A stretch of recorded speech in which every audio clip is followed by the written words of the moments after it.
Olá pessoal, boa noite. Mais uma noite aqui, né? Vou explicar para vocês alguns tópicos, né?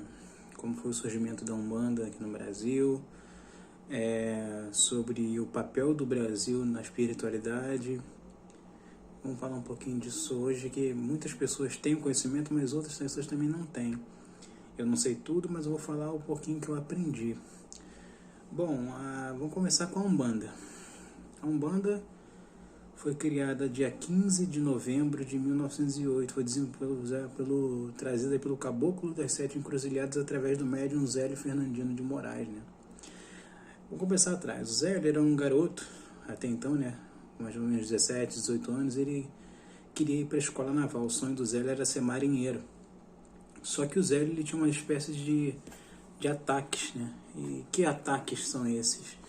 Ele, de repente, começava a curvar todinho, falava com um português bem inteligível, assim, antigo, sabe? Xunxê tem que fazer isso, Xunxê tem que fazer aquilo.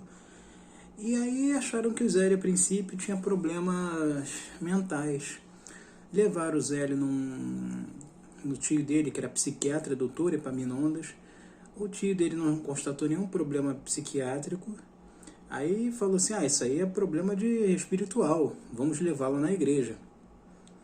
O Zélio foi levado lá na igreja, chegou na frente do padre, incorporou todo um pretinho velho.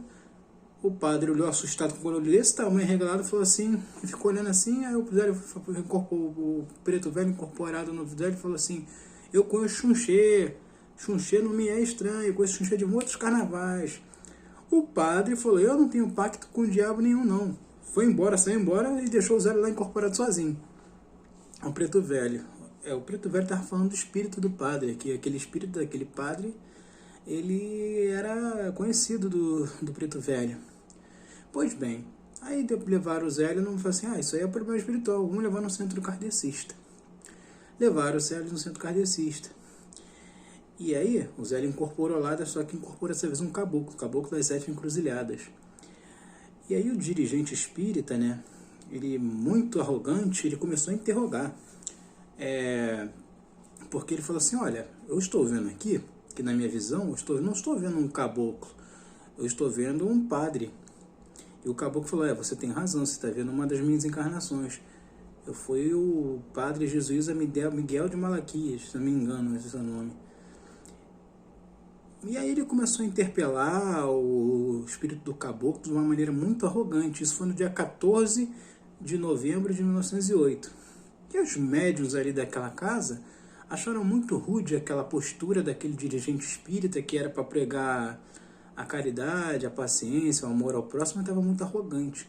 No dia 15 de novembro de 1908 foi fundada a Umbanda, aqui no Rio de Janeiro. Mas por que eu estou falando isso e o que tem a ver com a missão do Brasil nessa questão toda? O Brasil ele tem a função de hospital de eleição. Para quem já leu a obra Brasil, Coração do Mundo e Pátria do Evangelho, o coração do mundo espiritual era para ser na Europa. Só que, como lá teve a Inquisição, teve guerras e mais invasões de terra, muitas coisas mudaram. De acordo com a ordem de Jesus, mudou para o Brasil. Mas aí as pessoas pensam, mas logo no Brasil, aqui é um país onde as pessoas são violentas, são agressivas, um tenta passar a perna do outro. É por isso. Porque aqui foi um grande hospital para regenerar espíritos. Entendeu? E muitos desses espíritos que hoje estão incorporando na Umbanda veio dessa leva lá da Europa da Idade Média. Por isso que você vê as roupagens dos Exus, aquelas roupas daquela época. Eles são espíritos que vêm daquela época. E não só espíritos, não só os inquisitores, padres católicos, outros protestantes também vieram. Então, muitos dos médiuns hoje, pais de santos, de diversas religiões, dirigentes espíritas, são esses espíritos, esses inquisitores reencarnados. Eles eram católicos reencarnados e agora reencarnaram ou como espíritas, ou como umbandistas, ou como candomblecistas para quitar esses débitos, porque muitas mortes aconteceram por causa da Inquisição, que não foi só a Inquisição católica, que fique claro, a Inquisição que mais matou foi a Inquisição protestante, que são as bruxas de Salem, nos Estados Unidos, com aquele pastor do diabo, Jim Johnson, que foi um dos psicopatas da religião, entendeu? Mas assim, esses espíritos vieram reencarnar no Brasil para justamente quitar esses débitos. E até as entidades, muitas entidades que fizeram besteira na Inquisição como forma de sabe, evoluir, vieram para cá para trabalhar. Você vê pelas roupas das pombagiras, aqueles vestidos de renda, eram vestidos de época. A maioria desses espíritos vieram dessa época. Então, a gente vê nas posturas de certos umbandistas, de certos kardecistas, que eles são muito rígidos, nada existe fora daquilo da religião deles, não é bem assim. A gente entende que ele ainda traz aquele comportamento inquisitor da época, porque o espírito ele não perde essas manias, esse jeito de ser de uma encarnação para outra, leva tempo. E assim, no livro Brasil, Coração do Mundo, Pátria do Evangelho, tem um anjo que é responsável por cuidar do Brasil. Ele é o governador do Brasil, não lembro o nome dele, acho que é Ismael o nome, se eu não me engano. Para vocês verem, um anjo, o Jesus Cristo ordena que todos os espíritos venham reencarnar no Brasil. E assim, o Ismael não entende, ele fala, tá bom, senhor, mas me explica por que ele assim, eu quero que você traga o pessoal que falharam na Inquisição, todos aqueles que falharam nas cruzadas, na Inquisição, nas guerras na Europa, façam reencarnar no Brasil. Eu quero também todos aqueles escravos que vieram da África, eu quero a contribuição religiosa deles também, e quero também a contribuição do povo local, do povo do índio brasileiro, entendeu? Com as suas crenças. E o anjo não entende, porque assim, ele viu tantos espíritos, uma multidão enorme, incontáveis milhões de espíritos infelizes, trevosos, com raiva de ter que reencarnar num país que eles, enquanto encarnados, consideram um país menores. Até hoje, os europeus, se vocês verem, eles não olham como se fossem superiores. E aí vieram para o Brasil. Nesse verso do livro, o anjo chora. Vocês imaginem um anjo na frente de Jesus chorando, falando que isso não ia dar certo. E aí Jesus fala, eu não vim aqui pelos sãos, eu vim pelos doentes. O Brasil, ele é um hospital. Ele veio para regenerar espíritos, ele não veio para se desfilar, para ser a coisa mais bonitinha do mundo, é para regenerar espíritos. Então o pior está reencarnado aqui, no Brasil. Entendeu? Mas muitos espíritos conseguem essa regeneração, olha que maravilha. O espiritismo nasceu na França, mas ele se fortaleceu aonde? No Brasil. O maior número de católicos do mundo está onde? No Brasil. Protestantes está onde? No Brasil. Religiões de matriz africana, como o candomblé, foi criada no Brasil. A Umbanda, toda genuinamente brasileira. Então, nós brasileiros temos uma espiritualidade muito pluricultura de espiritualidade, tem diversas religiões aqui dentro e todas convivem, né? Claro que ainda há muita interioridade religiosa, ainda há muitos problemas nesses aspectos, mas se vocês forem parar para pensar, o Brasil é um povo muito religioso, entendeu? É um povo que tem muita fé, por mais que não sejam perfeitos, que nenhum de nós é perfeito, mas na Europa eles são muito materialistas. Religião na Europa tem, mas eles quase não falam muito, eles são povo muito materialistas. E aqui sim será a pátria do Evangelho, aqui sim será o coração do mundo, porque está previsto pela espiritualidade que algumas coisas vão acontecer. Eu não sei se vai acontecer ou não vai, porque eu não tenho essa resposta, mas o que está previsto é que sim. E o Brasil é que vai ser o coração do mundo, né? Aqueles que eles tanto desprezavam, o país e o povo que eles tanto desprezavam, que vão estender a mão. Porque eles, querendo ou não querendo, o Brasil já é o celeiro alimentício do planeta. Eles gostando ou não gostando, o Brasil já é o celeiro de água do mundo. É o país com maiores fontes aquíferas do planeta, de água doce, entendeu? E cada vez mais a gente vai precisar disso. E aqui também você é celeiro de receber as pessoas, sabe? Aqui tivemos Chico Xavier, temos Divaldo Franco, Zé Arigó, que através da sua incorporação com o Dr. Fritz, provou que é possível a cirurgia espiritual funcionar. E a Umbanda, ela é uma mistura, né, do nosso próprio povo, que ela é uma religião que mistura. O Brasil é um povo misturado, miscigenado, e a Umbanda também. Então é por isso que é muito complicado falar da Umbanda, apesar de eu ter um livro escrito sobre isso, porque cada terreiro tem seu jeito, cada terreiro tem seus dogmas, tem suas diretrizes, cada um vê de uma forma. E eu escrevi esse livro de uma forma mais generalista, só para exemplificar alguns pontos que as pessoas não conhecem. Mas a Umbanda é uma religião maravilhosa, muito bonita. Hoje eu não faço parte mais da Umbanda, mas eu ainda vou a terreiros quando me dá vontade, como vou em qualquer outra religião, se as pessoas me convidarem. Se quiserem que eu vá numa igreja, me chama. Quiserem que eu vá num templo budista, não tem problema, eu tô lá. Entendeu? Pra mim, eu vou onde Deus, onde falam de Deus, né? Mas a Umbanda é uma religião muito bonita, tem muito canto, o lema é amor, caridade, entendeu? E respeito. E eu acho uma religião muito fantástica, tem os pontos cantados que contam um pouquinho das histórias das entidades, também é bastante interessante, tem isso no livro. Não os pontos, mas a história de algumas entidades, não de todas, porque seria muito extenso.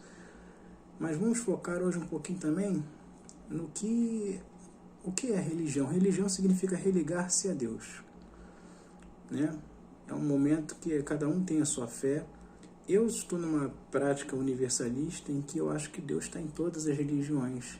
A gente não precisa estar ligado a nenhum templo. Eu hoje não me sinto confortável a seguir dogmas nem a doutrinas, porque na minha concepção eu não acho que seja necessário, mas eu entendo as pessoas que têm suas doutrinas, seus ritos religiosos, e está tudo certo, entendeu?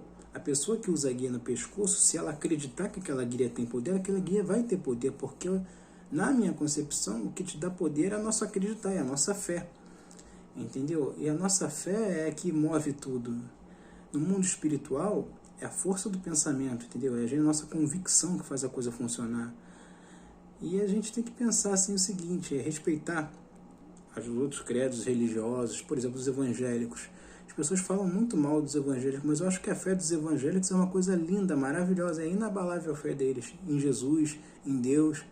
Assim, a minha mãe é evangélica e assim, ela tem um coração bom, entendeu? Apesar de ela ter a limitação de crença, né, diante da minha vida, que assim, para eles a Bíblia contém toda a palavra de Deus e está tudo certo, para mim está tudo bem. Mas eu tenho uma visão mais cósmica, mais além do que um conjunto de livros, né? Que a Bíblia aqui é um conjunto de livros. A minha convicção ela vai muito além do livro de Kardec, porque Kardec ele traz uma parte bem pequena do que há no mundo espiritual. Assim como todas as religiões, a gente não tem todas as respostas. Eu acho que nunca vamos ter.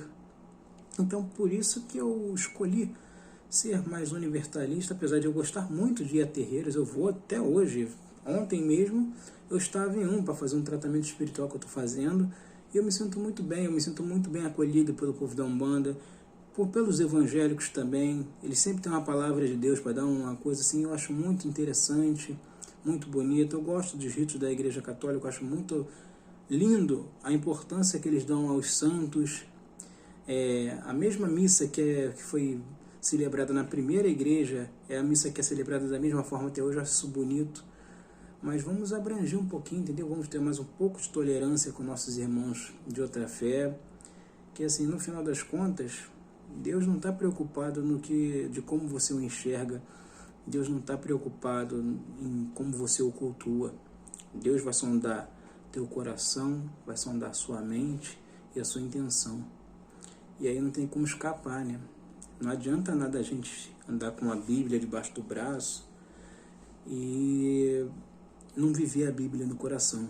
Não adianta nada andar cheio de guias no pescoço e falar assim, quem me protege não dorme. Realmente, quem te protege não dorme, mas ele só vai te proteger se você estiver andando na linha. Porque seu Exu, sua Pombagira, São José da Guarda, ele não é só babá. Ele não está aqui para passar a mão na sua cabecinha quando você estiver fazendo besteira. Ele vai se afastar e vai deixar você se estrepar. Porque ele é mau? Não. É para você aprender. Entendeu? É para o nosso aprendizado. E eu falo isso para mim também. Não é só para vocês que estão ouvindo aí. É para mim também, porque a minha boca está mais perto do meu ouvido do que de vocês. Sabe?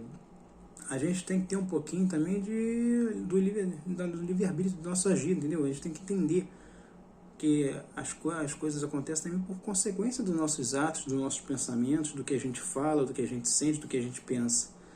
Sabe? Vamos focar um pouquinho mais na reforma íntima, em se melhorar. Entendeu? Não é virar anjo do dia para a noite, que isso não vai acontecer. Entendeu? Tem hábitos que vão levar encarnações para a gente deixar de ter. Mas é começar tentando, entendeu? Evoluindo cada dia um pouquinho mais. Se ontem eu me irei por causa de um cara que me xingou na rua, hoje eu vou contar até 10, entendeu? Para não me irar mais. Então, se ontem eu fui um cara, exemplo, se eu traía minhas namoradas, hoje eu não vou fazer mais, entendeu? É controlar os maus hábitos, não é assim, aos poucos a gente vai eliminando, sabe? E assim, vamos melhorar, a transição planetária está aí, as pessoas podem não acreditar, eu vou depois abordar um tópico só sobre isso, vou fazer um vídeo só sobre a transição planetária, mas via de regra, quem não estiver dentro da frequência que a Terra já está sendo estabelecida, simplesmente não vai ficar mais. Não é porque Deus é mau, é porque Deus é bom e Deus vai botar a gente onde a gente vibra igual, entendeu? É a mesma coisa que você pegar uma criança que está no primeiro ano da escola e botar ela no terceiro ano do ensino médio, ela não vai entender nada.